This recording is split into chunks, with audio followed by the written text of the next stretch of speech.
Hey guys, it's Justine here from I Should Read That, and today I am bringing you a review of Wildcard by Marie Lu. So just to get this out of the way before I start, I was sent a copy of this book by the publisher, but that doesn't influence my opinion on this book whatsoever. This is an honest review. So this is going to contain major spoilers for Warcross, which is the first book. So if you haven't read that yet, I would highly advise not watching this video because it's going to spoil the ending of that book, so just don't. Wildcard is, of course, the concluding book in the Warcross duology. Warcross came out last year. It was really well received. It was hugely popular. I loved it. It was one of the sort of first books that I read when I started my booktube channel, although I don't have a review for it on video. I do have one on my blog, which I can link below if you'd like to see that. But I really ended up enjoying it. I gave it 4 out of 5 stars, so I was very excited to get this book. And having read it, I loved it.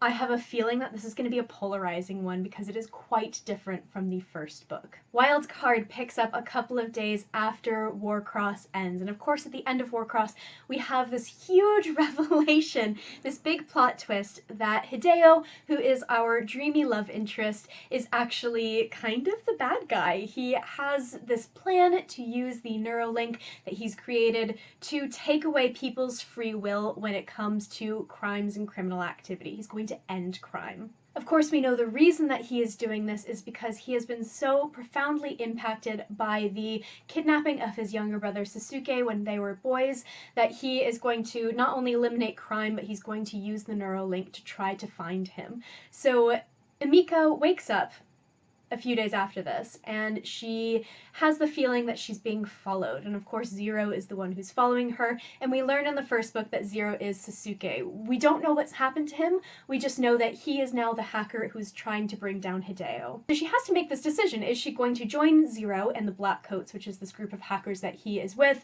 or is she going to try to save Hideo from himself, essentially? And that's sort of where the book launches off, and it goes on this twisty-turny path. The reason I really like this book may be the reason that other people like it a little bit less.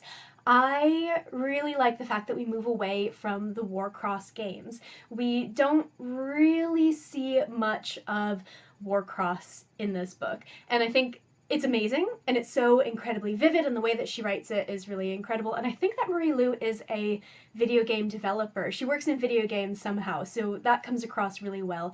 It's really well done. However, I really didn't want this book to be like Catching Fire, if that makes sense. So of course, in the Hunger Games, we're introduced to this amazing concept of the Hunger Games. These kids have to battle it out and everything.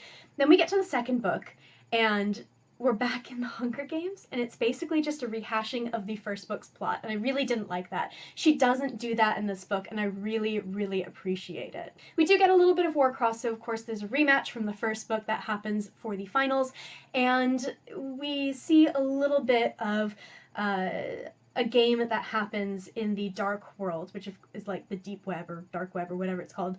And we see a little bit of the games throughout the book, but it's definitely not the focus like it is in the first one. This is all about Emika. This is all about Hideo. This is all about trying to do the right thing and do the right thing by the people that you love.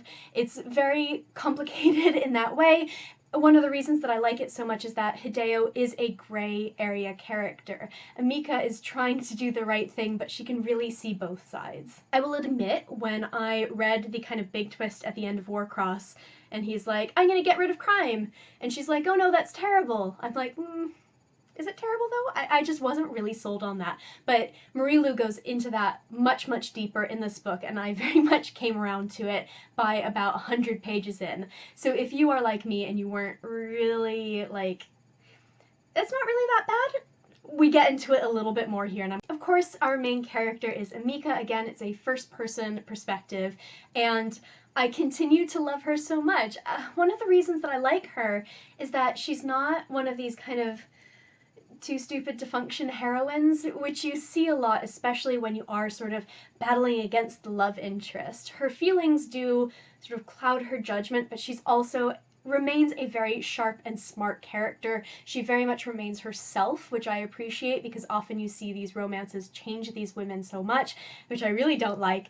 And I just feel like she's exactly as she was in the first book, and I very much appreciated that. I love Hideo? Like, okay, I always, in all of these videos, I always talk about how, you know, I like the characters, but the romance was really disappointing. And that is not the case here. I feel like this is the first time that I've ever been like, yeah, the romance in here was really good. I think part of the reason for that is because Hideo is such a gray area character, and he has this sort of strange morality. He wants to do the right thing, but he's not doing the right thing by doing the right thing. And it's kind of like, you can see his point of view, you can see his perspective, but you can also see why this is not the right thing. And I really love that complication because I find that often things are so black and white, and this is not at all. Hideo is also a bit of a dreamboat. He's the kind of YA hero that I really like. He's the kind of like strong, silent type.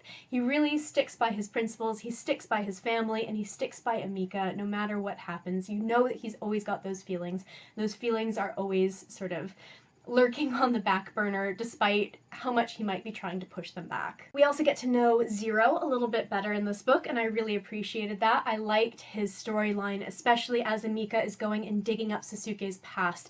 I thought it was really interesting, and I really liked sort of the way that Marie Lu went with that, and that's a big part of this book, so I'm not going to say anymore. There's another character in this book named Jax, who is another sort of morally gray character, shall we say. And I feel like you should sort of discover her on your own. She pops up very, very early in this book, and she is such a driving force in this and in the narrative, and I really liked her so much. Every time that she was on the page, I was so excited to read more about her. I was really, really satisfied with the way that this ended. I was really satisfied with the way that the story went forward, how everything concluded, and the twists and turns along the way. I really enjoyed the heck out of this book.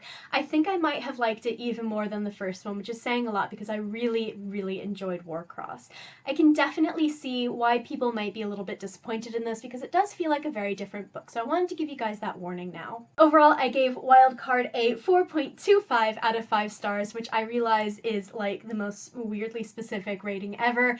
I really enjoyed this, and if you liked Warcross, I would recommend picking this up. I would love to see what people think about it. That is it for my review of Wildcard, so I would love to hear what you guys have to say. If you have read this, if you read Warcross, I'd really like to know what you thought about it because, again, I feel like this could be a very polarizing book. I post bookish content to this channel fairly frequently, so hit subscribe, check back soon, and I'll see you next time.